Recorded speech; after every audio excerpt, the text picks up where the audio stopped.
So sa mga ano natin, mga sponsor natin, wag po kayo mag-alala, nakatabi lang naman yung mga pinamigay nyo, yung mga prices, nakatabi yan, naka-allocate talaga sa mga ano natin dito sa may event.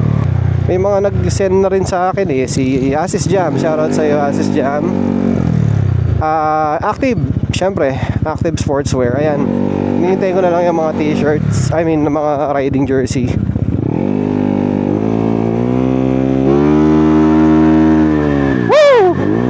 Namiss ko to.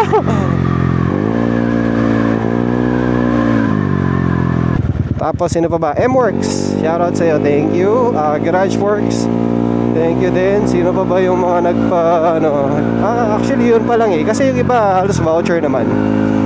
Yung mga nagbigay na yan, yun yung mga parang mga pamimigay talaga, yung mahahawakan mo. Marami tayong mga voucher.